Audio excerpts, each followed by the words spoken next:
Hey everyone. Today's talk is going to be about biomolecules. These are the tiny little structures and molecules that actually build up cells. So we've looked at atoms, we've looked at elements, we've looked at how molecules are built through bonding. But once they come together, what's the next level up that helps us get to a cell? Let's give a brief overview of what the molecules of life are. So typically they're made of four classes of biological molecules. They start with carbohydrates. Many of us have heard of these before, they're always in the news. Proteins, we've heard of these as well. Lipids, as soon as you start calling them lipids, we might drift a little bit and we may not have actually heard that term, but these cover like fats when we talk about human health. And lastly, we have another one called nucleic acids, which you may or may not have heard of before. And these make up our four classes of large biological molecules. And all of these are considered organic, as you can see over there on the right. And organic to us is going to mean something a little bit different at this point of what we know about biology. We come across the term organic all the time, but it's usually in a supermarket as we're looking at different foods.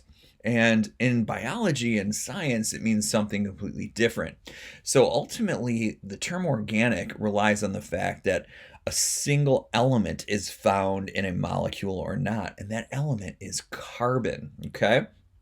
So, what does organic mean? It means that carbon is present in your molecule. So, these four biological molecules can not only connect with one another, but they can connect with themselves to make much bigger versions of themselves. And when they do that, we give them the title of macromolecules. So these are large molecules composed not just of a few atoms like we've learned come together to form a single basic molecule, but thousands of covalently connected atoms. So over here we see a molecule called trypsin.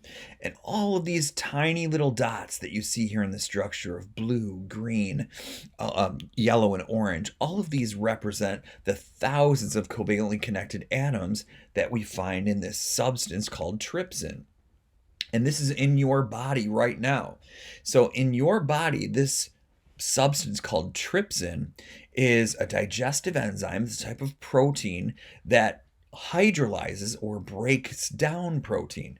So it's a protein that breaks down protein? Absolutely. This little protein is called an enzyme, and this enzyme, essentially, its job is to tear apart other proteins that you ingest.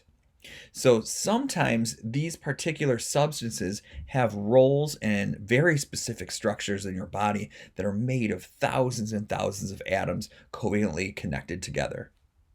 Macromolecules, polymers, and monomers. Here we go. Here's some big scientific words we got to figure out. So let's start here with the term polymer. A polymer is a long molecule consisting of many similar building blocks. So I like to use the analogy of a train made of multiple cars. So we have the engine out in front, we have train car 1, 2, and 3 following behind it.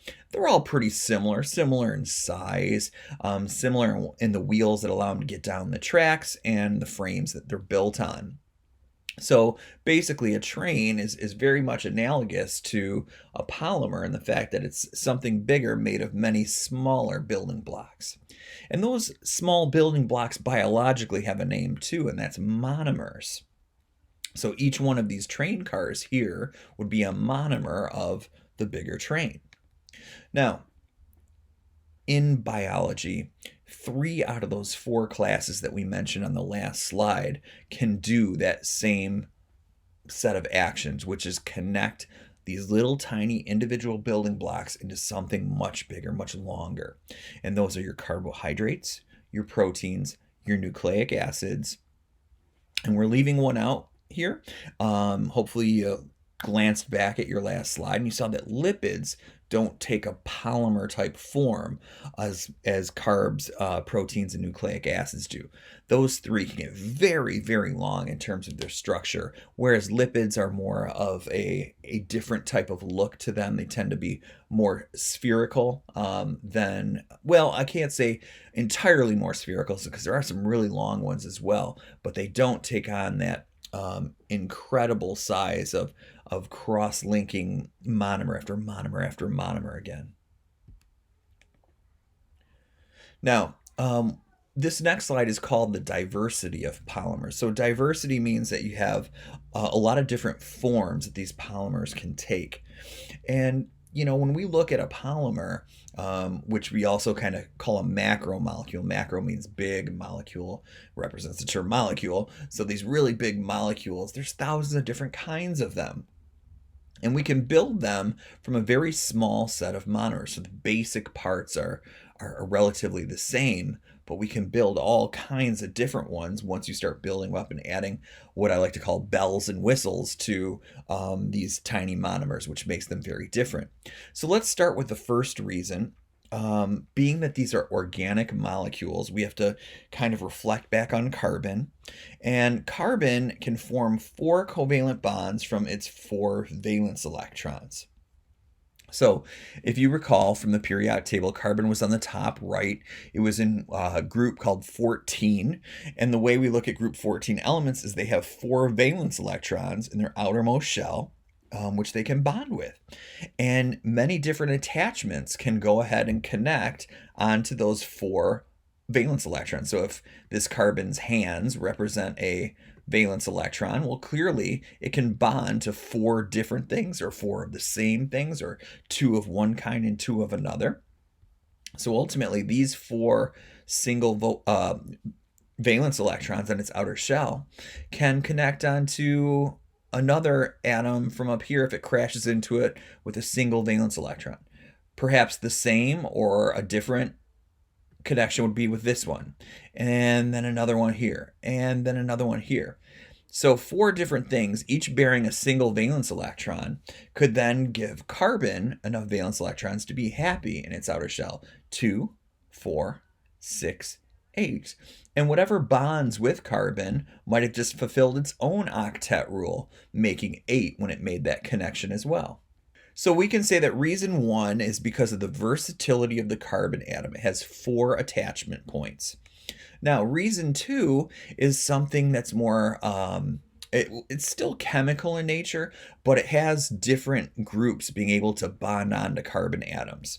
Now, many of you haven't had an official chemistry course before, but what we could say is that all of these weird looking things that we see going down here, these are structural formulas. Each one where you see that single bond can connect onto carbons, okay?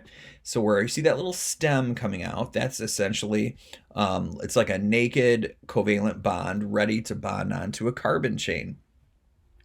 And you can see there's 1, 2, 3, 4, 5 different, we call these functional groups because each one has its own unique structure.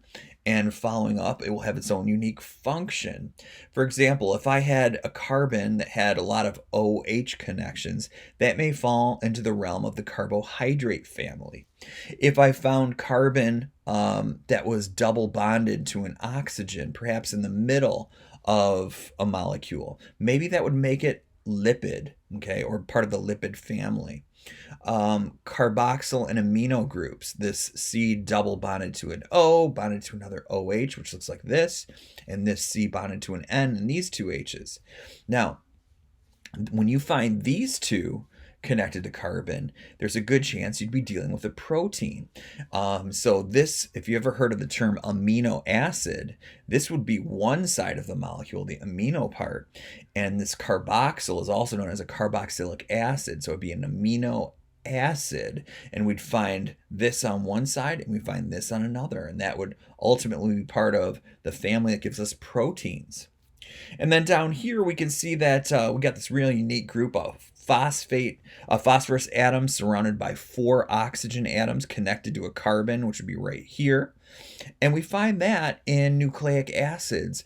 And we would see this in DNA, in the structure of we call it the sugar phosphate backbone, part of the twisting ladder of DNA.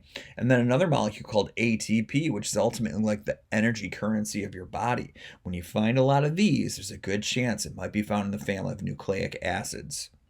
Now, these functional groups will help lead to molecular diversity. Why? Well, remember carbon. Okay, carbon has its 4 dots. We got 1, 2, 3, and 4.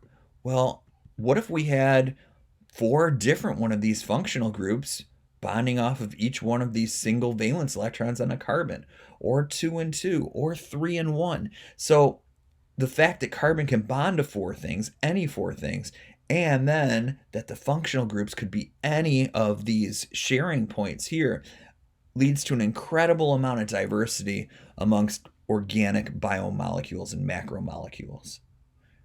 So we said they get very large in size. So they can get very large in size. How does that happen? And the title of the slide, the synthesis and breakdown of polymers, this is what we're going to be after in this slide here. We want to figure out how this actually works. So officially it's called a synthesis reaction. And if we want to get real specific, a dehydration synthesis reaction. So what do you think about when you hear the term dehydration? Well, a lot of people will say, oh, it's when you don't have a whole lot of water, your body's running low on water. And the key is really there is that the loss of water is going to lead to the synthesis of a bigger molecule, which sounds kind of weird. How can the loss of something lead to a bigger molecule? Well, we're definitely going to show you how that works. But the big picture is 2 monomers will bond together through the loss of a single water molecule. And this can happen over and over and over again, going from 1 to 2, 2 to 3, 3 to 4. And as you keep losing water molecules, these macromolecules, these polymers, start building larger and larger as that keeps happening. Sometimes it's also referred to as a condensation reaction. Now, polymers can also be disassembled. So basically the reverse of that dehydration synthesis can occur too. And it happens through a term we call hydrolysis. Okay. Now hydro, this part here of the word means water, and lysis means breaking. So essentially water breaking. So we can use water to go ahead and break down a large macromolecule into those little tiny monomers, or we could break down polymers into monomers. And we do that through the addition of water. So we build through the loss of water, and we break down through the gain or addition of water. Okay, we say it facilitates the breakdown of polymers, if you want to sound really scientific about it. Okay, now we also have these little tiny helpers that make this happen a little bit faster, and their name is enzymes. Okay, so these are protein macromolecules, like we saw with trypsin on that earlier slide. And what they're going to do is they are going to speed up the dehydration and hydrolysis reactions. Okay, so essentially enzymes are also known as catalysts. They speed up reactions to happen. Okay, let me show you an example down here. All right, let's imagine that our bodies need molecules blue and green in order to stay healthy. But the only way we get blue and green is through a red molecule that we ingest, okay, that we eat. So on its own, the red molecule has a real hard time breaking into blue and green molecules. So that's when this big purple blob here joins in and helps with that cause. It has this little tiny groove right here. It's called an active site, and it's basically shaped perfectly for that red molecule to fit in.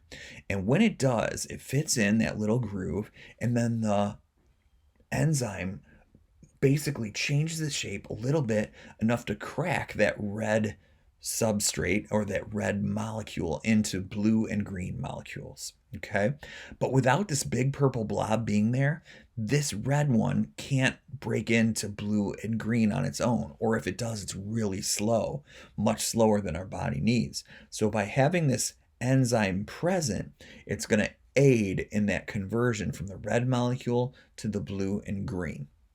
On this slide, let's take a look at how this occurs in a step-by-step fashion, okay? So we have a short polymer here, kind of like similar to our train. Let's imagine our train had 3 cars, an engine and 2 behind it. And off the back, we have hydrogen atoms sticking out into this area. Now, a single car over here, or a single monomer, if you will, has a hydroxyl group. That's what we call OH, sticking off of this side.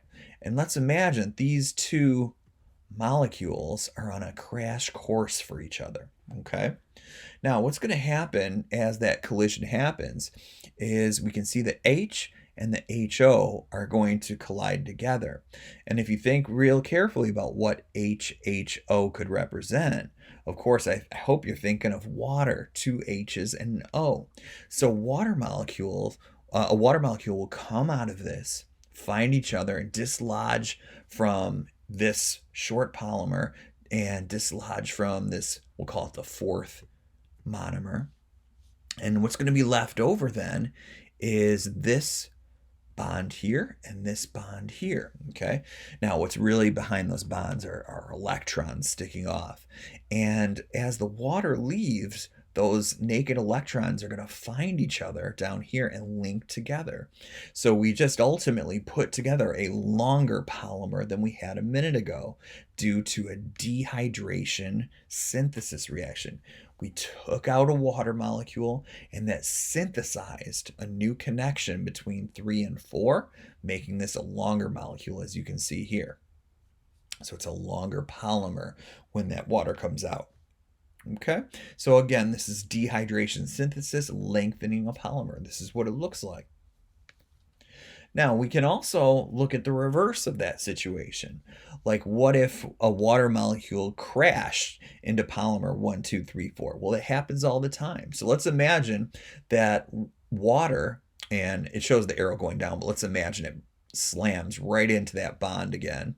And once it does, it's going to connect one of the H's back onto 3 and the OH onto 4. So it will split up this polymer once again into short polymer 1, 2, 3 and single monomer 4 over there. This is called hydrolysis, okay? So I drew this arrow here because it's showing it snapping the bond, and then of course the H2O comes apart and adds to each side of this. So this is a continuous up and then down to here as a result of that. Okay, and then again, we have monomer 4 all by itself over there and short polymer 1, 2, 3 on the bottom left. And again, hydrolysis of a polymer. So they're reverse scenarios: water out to build, water in to break. This slide here also shows results of hydrolysis and dehydration synthesis. Now, throw some new words in here that we're going to learn and hopefully understand. But let's imagine that these food molecules are part of your lunch.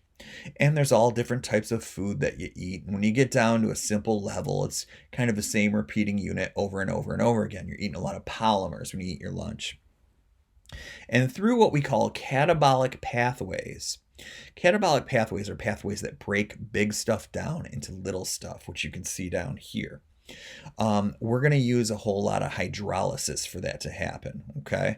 So to come through catabolic pathways, we're using water to help break those big things into little things, break down substances.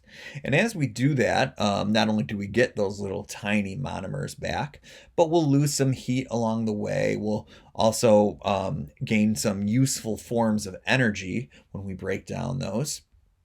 And all the useful forms of energy and the monomers that we now have floating in our body, we can use in what are known as anabolic pathways. So if you've heard of anabolic steroids, you're aware that when people take them, their muscles grow a lot faster than if they weren't taking them. And that's they build up muscles, and that's what anabolic pathways do. We take little tiny pieces and we build them into different structures than before. So these will be kind of reconfigured down here into new connections, things that your body needs, new proteins, new lipids, new carbohydrates, and we don't need anabolic steroids to do that. Your body takes care of that on its own. So many molecules that form the cell are going to be ultimately made through those anabolic pathways. And this would also be your dehydration synthesis pathway as well. So these little things, as you have a lot of them, as you again take water out from, the molecules themselves, they start linking together, and that's how you get things like what you see here. Like this is a multi-unit polymer. We're going to imagine this one is too, and this one here, and this one here. So dehydration synthesis through anabolic pathways, hydrolysis breaks it down through catabolic pathways. So first we'll zero into the macromolecules that serve as fuel and building materials, and these are your carbohydrates. So they're fuels in the case of a lot of animals, and they're building materials in case of a lot of plant matter. Okay, not always the case, but they tend to go in that direction. Okay, now carbohydrates are the sugars and the polymers of sugars. They have a very simple monomer called a monosaccharide. You see one here. Glucose is one of those monosaccharides, and you can see its structure is kind of unique there. It's hiding some of the carbons that are present in here. At every corner, you actually have a carbon. They just don't draw them out because the picture gets a little cluttered when you do, but ultimately, you have 1, 2, 3, 4, 5, 6 carbons in this structure. There's 12 hydrogens, and there's another 6 oxygens as well.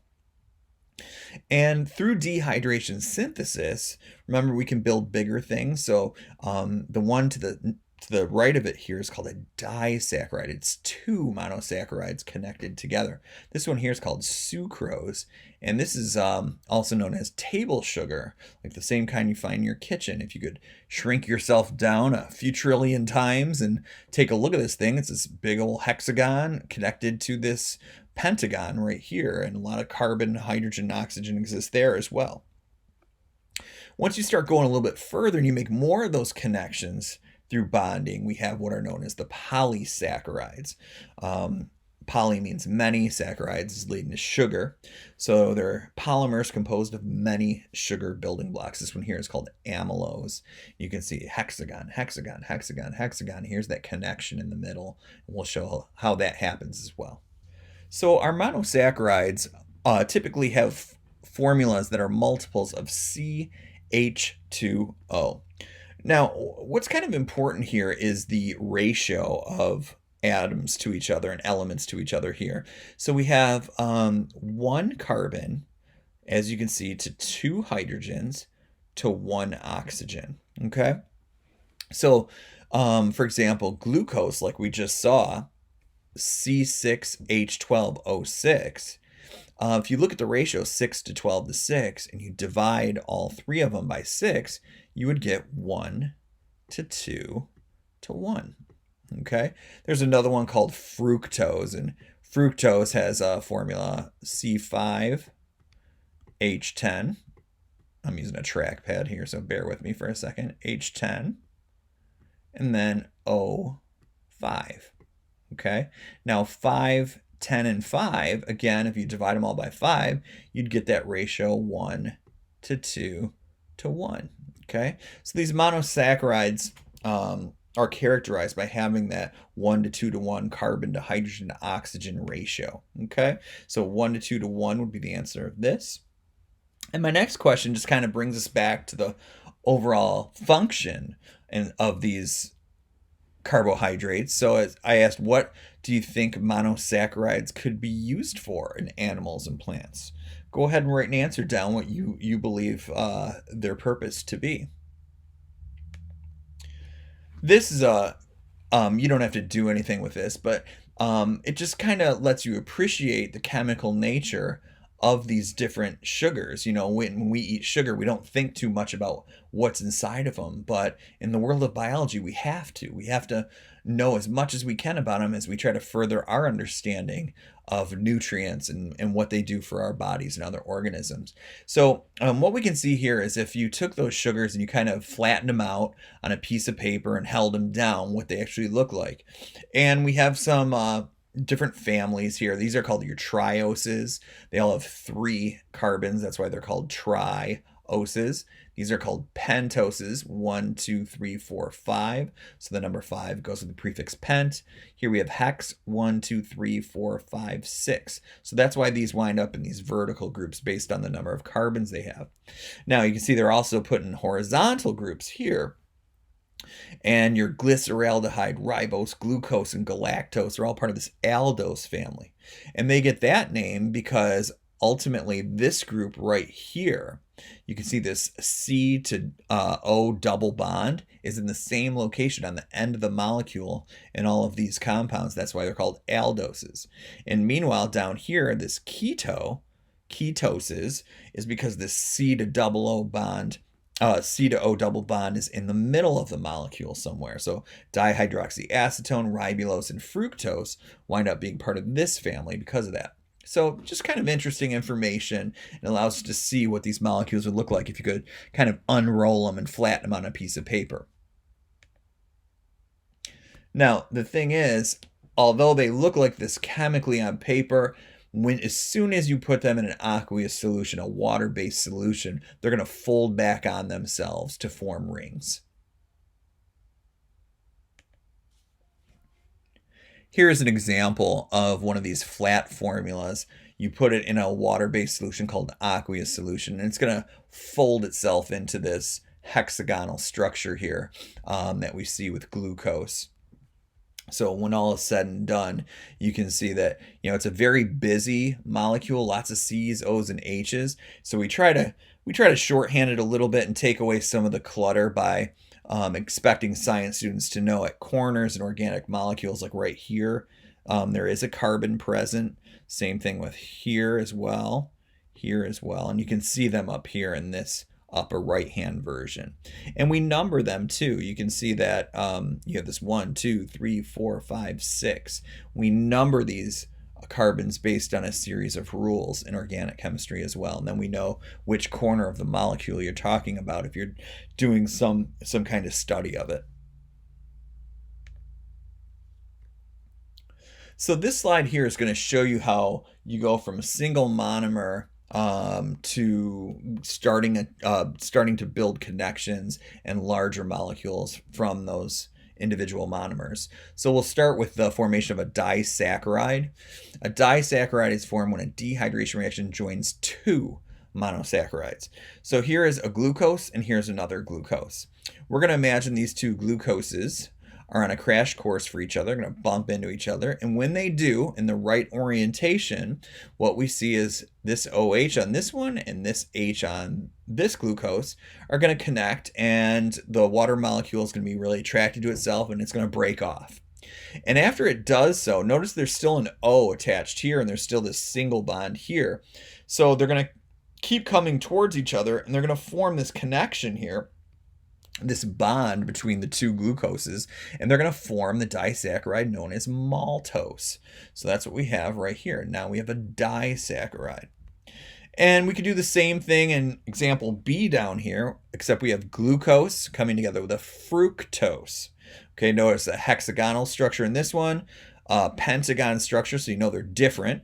They crash into each other, and these two H's and O come out as a water molecule, dehydration synthesis, and what's left over comes together to bond in the middle. And this is the molecule of sucrose. This is the most basic molecule of that white crystalline powder that we have in our kitchens, known as table sugar.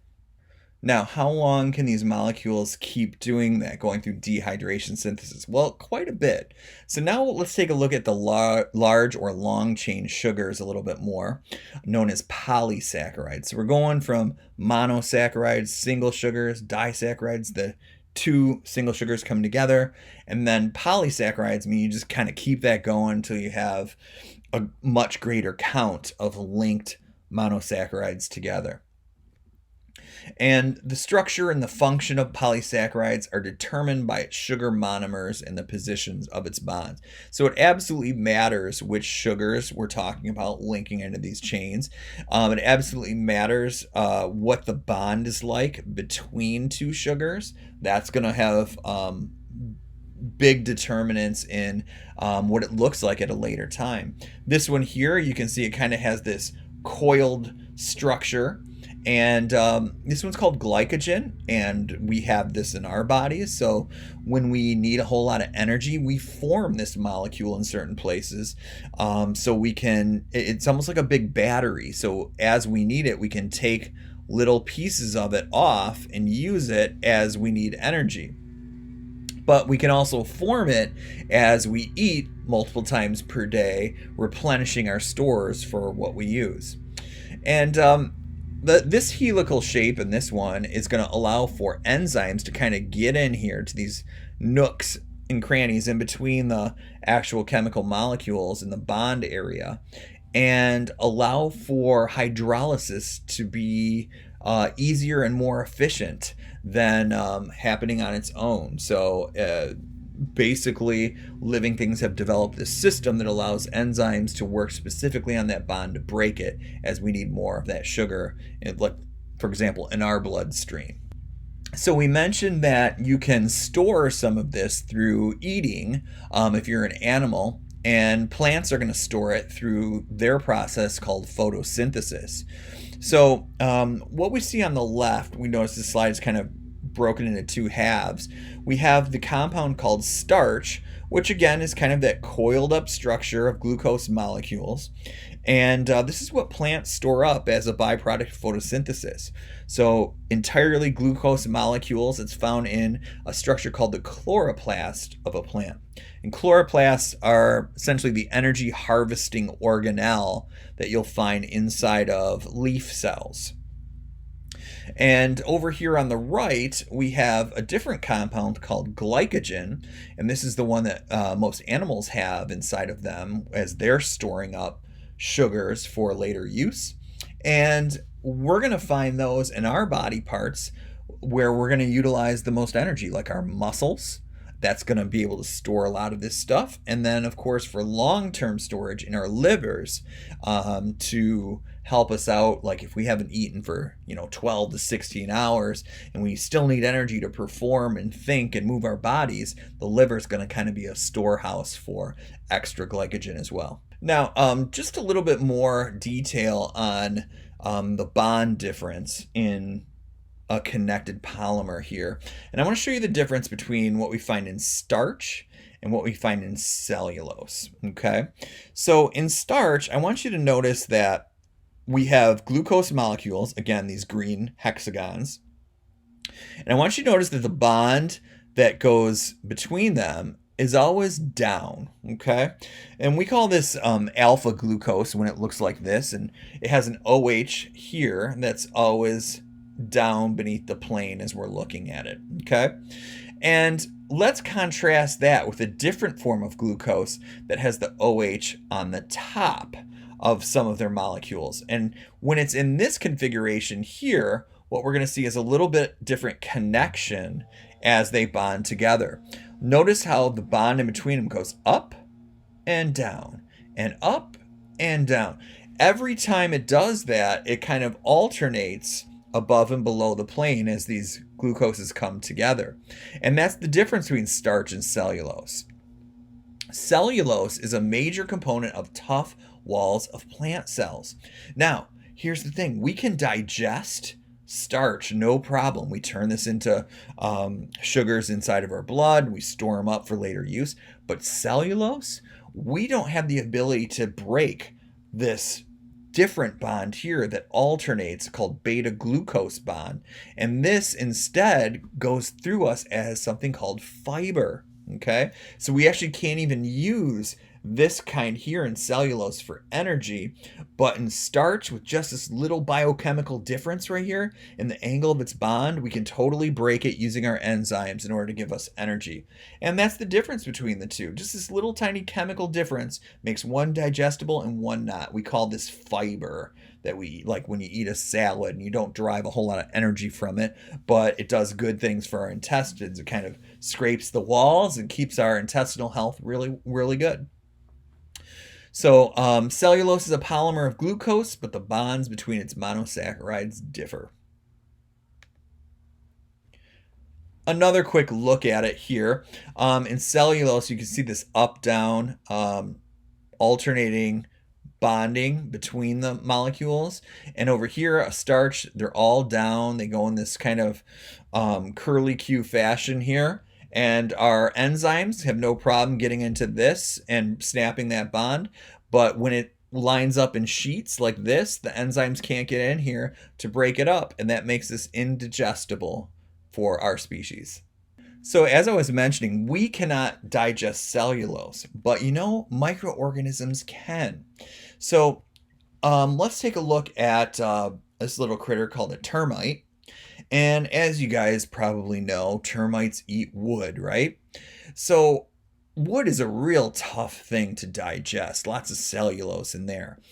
And termites themselves can't actually digest it if they didn't have protozoans, which are little tiny single-celled organisms, and bacteria that kind of work in harmony with breaking that wood fiber into actual sugar. Okay, so the whole process together allows a termite to digest wood fiber, but the protozoans inside will literally change it into glucose for that termite to survive. We could say the same thing about our large ungulates, hoofed animals who eat grass all day. Okay, grass is full of cellulose. So what happens is they also have little microorganisms and protozoans inside of their stomachs, and it's those we'll call them symbiotic organisms that live in harmony within another organism, that allows a cow, for example, to digest grass, which is obviously what it's supposed to be eating. Without those little microorganisms inside of its stomachs, it could not do that. But cows and other animals similar to cows have that ability because they have those microorganisms that do the digesting for them. So this will give you a sneak peek into cellulose. And here's a maple leaf, and a maple leaf is comprised of cells. That's what these big compartments are here. Those cells are full of those little green things called chloroplasts.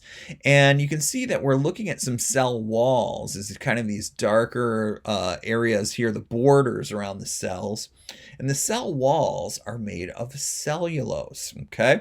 And if we zero in on one of these cell walls, you can see that we have microfibrils, cellulose microfibrils that are in those cell walls. And if we start taking apart those microfibrils, we'll find a lot of cellulose molecules, those long chains of up and down bonds between those hexagons. And they form these little sheets that, us as humans, we just can't break through it without a living set of protozoans inside of our guts. So they pass through us as insoluble fiber. Okay. Now, not useless in terms of a nutrient, because it gives our intestines some pretty good health if you have a daily dose of fiber passing through. We say it keeps us regular. It scrapes the inside of our intestines and allows healthier cells to take their place. We can also use biological polymer knowledge from nature to help us out as a human, as a different species of where we got the idea from. So, for example, arthropods, they have these exoskeletons. An exoskeleton is a skeleton on the outside of a little animal, right? And this exoskeleton has a chitin composition. And chitin looks like this, okay? It has the glucose hexagon, but then it has an extra amino group. You have a carbon to oxygen double bond and a methyl group on the bottom over and over and over again. And as this alternates up, down, like we saw in cellulose, it makes for a very, very tough biological substance. So it's impermeable to water, it's antifungal, antibacterial. And we use the chemistry that we found on the outside of bugs, basically insects, as the basis for the chemistry of surgical thread, because of the fact that it doesn't it's waterproof, it doesn't like to it has antifungal and antibacterial properties. It's super strong and flexible. So we can take examples from nature and utilize them in our own species to help ourselves out with ultimately polymer chemistry from the natural world. The second part of today's talk is about lipids, and these are a diverse group of insoluble molecules. So, insoluble means it will not dissolve in water. Okay, they don't form polymers. We said that earlier in our lecture. They have little to no affinity for water, so they don't mix well. We actually say they're hydrophobic because of the fact they consist of special connections of two elements, hydrogen and carbon, which we call hydrocarbons, and they form nonpolar covalent bonds. Okay, so when you have a lot of carbon hydrogen bonding, there's a lot of equal electron sharing. Okay, so that's the nature of the covalent bond, and it's nonpolar, which means it's fairly equal between the two sides. And water is very polar. So in science, we say that like dissolves like. That basically means that two molecules that are similar will mix together very easily. But when they're dissimilar, like polar and nonpolar, they don't mix. So lipids and water are very much opposed to each other and don't like mixing with one another. There's going to be 5 biologically important lipids. We have fats, phospholipids, steroids, oils, and waxes as what we find in the biological world around us. Let's start with fats. Fats are made of 2 smaller molecules. One's called a glycerol, a 3-carbon alcohol with a hydroxyl group attached to each carbon. All right, so what that means is basically this thing right here, okay?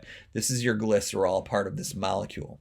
Now, fatty acids consists of what are known as carboxyl groups attached to long carbon skeletons. And that's what these are here. These are long carbon skeletons. There's 3 of them on this one, okay? They attach to the glycerol here. So a glycerol attached to fatty acids give us fats. Here's a connection showing a glycerol connecting up with a fatty acid called palmitic acid. Now, right here, what I want you to focus on is what you see. One of those connections again, dehydration synthesis that puts together the glycerol and a single fatty acid in this position. But notice there's 2 more, which one here and one here. And what that does, it gives us the ability to do it again and again, 3 times. We actually call that an ester linkage when it happens, when you dehydrate a water molecule out of there and the fatty acid attaches to the glycerol.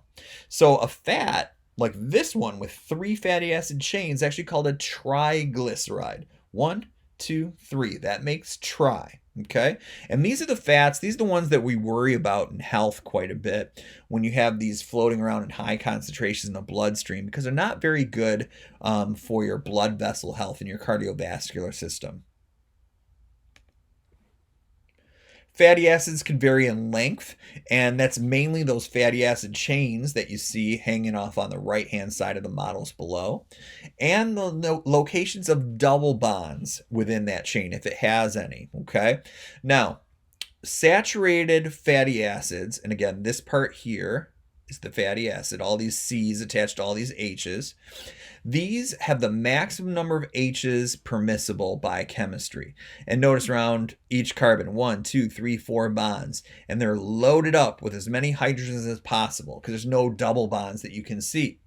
Meanwhile, in the ones down here, we have unsaturated fatty acids because you'll notice there's a double bond right here. There's not a hydrogen here and a hydrogen here like you see above. We call this an unsaturated fatty acid when it has that double bond and not every carbon is loaded up to the max with hydrogens. Instead, you see a double bond taking place there, which could have, if it wasn't there, you'd have 2 more H's down here. But now you have 1, 2, 3, 4 on that carbon, 1, 2, 3, 4 on that carbon. That's going to be the chemical difference between a saturated and unsaturated fat. Now, the saturated fats are going to be solid at room temperature. So think of a stick of butter, okay?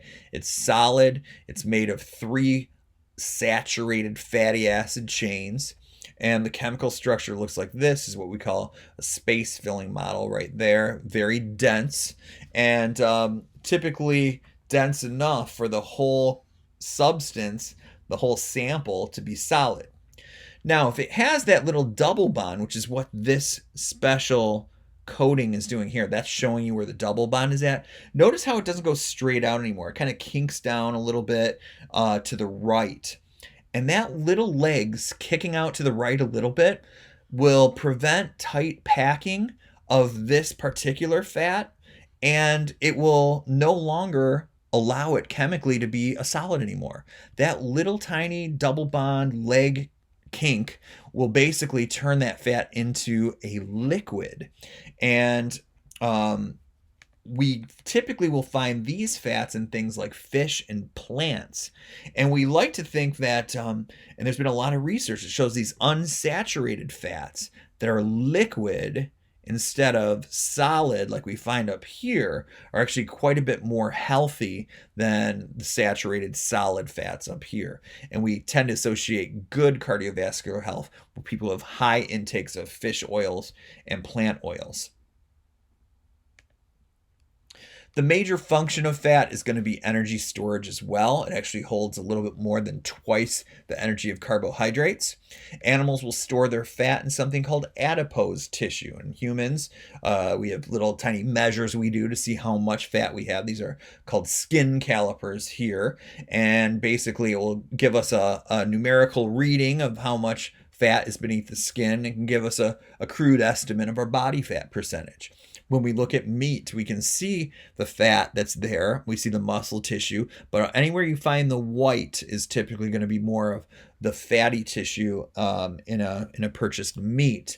And many studies and research have shown us that higher intakes of fat typically leads to a more unhealthy cardiovascular system.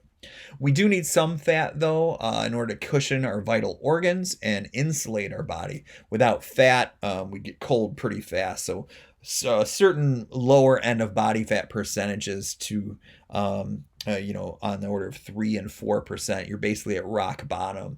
And you don't typically see people with lower body fat percentages than that. But we do see a lot of body fat percentages that are much higher than that. Phospholipids, another important subgroup of the lipids, in the fact that this structure right here with not 3 but 2 legs, and you see the one kind of kinked out here because of the double bond. This is a really important subclass here in the fact that we're going to find these phospholipids making up almost all the cellular lipid that we have, okay? So the way it works is we got 2 fatty acid tails down here that hate water, and then we have a hydrophilic head, this part way up here, that loves water. So this part loves water. These legs down here, they hate water. Okay, they're hydrophobic. These tops are called hydrophilic. Look at all these negative charges and oxygens and positive charges. This is polar. Okay, the head is polar, just like water molecules. They freely mix. This part down here is non-polar, so it does not mix with water. And here's a much simplified version of that. Hydrophilic versus hydrophobic. When you add these phospholipids to water, they're going to go through something called self-assembly, and they're going to make a lipid bilayer with the hydrophobic tails pointing towards the interior. So here's that same little structure over and over and over and over again. Notice that the head that loves water is freely mixing with water up here, and the head that loves water is freely mixing with the water down here. But the legs on both of them are pointed towards the interior, towards each other. So this ultimately is a waterproof layer right here, okay? So all this stuff here and this stuff here, these fatty acids, they are not freely mixing with water whatsoever. It's the outside heads that make up the 2 layers. Here's layer 1. Here's layer 2. That's a lipid bilayer, okay? The other one just happens to be upside down. And again, these make up the arrangement of all cell membranes. So around every single cell of your 100 trillion cells, you're going to find these lipid bilayers. Okay, so that's going to be the end of this lecture on biomolecules, carbohydrates, and lipids. The second lecture, which will be on proteins and nucleic acids, will be coming up very soon. I'll catch you at that one. Bye-bye.